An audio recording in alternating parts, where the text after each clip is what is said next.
মালদা জেলা পরিষদের অর্থানুকূল্যে 5টি প্রকল্পের শুভ উদ্বোধন হয়ে গেল বামনগোলা ব্লকে।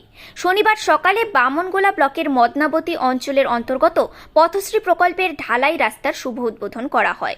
জানা গেছে, মালদা জেলা পরিষদের অর্থানুকূল্যে প্রায় 22,67,000 টাকা বরাদ্দে বামনগোলা ব্লকের মদনাবতী অঞ্চলের অন্তর্গত বটতলা থেকে মুরলিপাড়া মসজিদ পর্যন্ত ঢালাই রাস্তার শুভ সূচনা করা হয়। এদিন নারকেল ফাটিয়ে ফিতা কেটে ওই কাজের শুভ সূচনা করা হয়। তার পাশাপাশি দুটি রাস্তা, একটি হাইড্রেন ও কমিউনিটি হলের কাজের শুভ সূচনা করা হয়।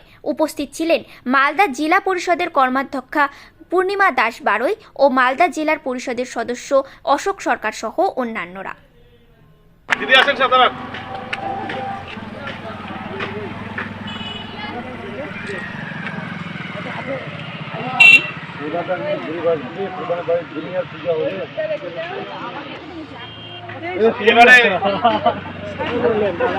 আমাদের জামাই কি দিয়ে করাও না, আমাদের জামাই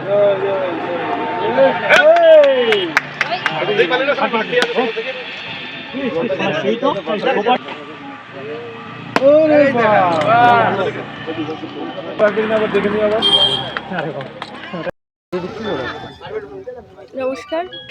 আজ বামনগোলা ব্লকের মদনাবতী অঞ্চলে আমরা 3টি রাস্তা এবং একটি স্কুল, কমিউনিটি হল এবং একটি ড্রেন তার শুভ শিলান্যাস করলাম।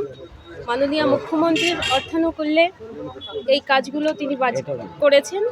অতএব আমরা বিশিষ্ট সমাজসেবী এবং জেলা পরিষদ সদস্য থেকে পঞ্চায়েত সমিতির সভাপতি থেকে শুরু করে পঞ্চায়েত প্রধান সকলে মিলে আস্থার শুভ শিলান্যাস করলাম। আপনার নামও পড়ে। আমার নাম পূর্ণিমা বারৈ দাস, মালদা জেলা পরিষদ কর্মাধ্যক্ষ। নমস্কার। আজকে আমরা আমাদের বামনগোলা ব্লকের মদনাবতী অঞ্চলে 3টা রাস্তা, একটা কমিউনিটি হল এবং একটি হাইড্রেন, এই 5খানা মালদা জেলা পরিষদের অর্থানুকূলে 5খানা আমাদের মাননীয় মুখ্যমন্ত্রী মমতা বন্দ্যোপাধ্যায়ের উন্নয়ন যজ্ঞের যে প্রকল্প, 3টি রাস্তা 3 কিলোমিটার, কমিউনিটি হল এবং হাইড্রেন। আজকে আমরা মদনাবতী জনগণের উদ্দেশ্যে, সামনে নির্বাচন, তাই নির্বাচনের বিধিতে অনেক সময় কাজের বিলম্ব। আপনারা দেখছেন নিউজ প্রাইম টাইমস। সঙ্গে থাকুন এবং দেখতে থাকুন নিউজ প্রাইম টাইমস।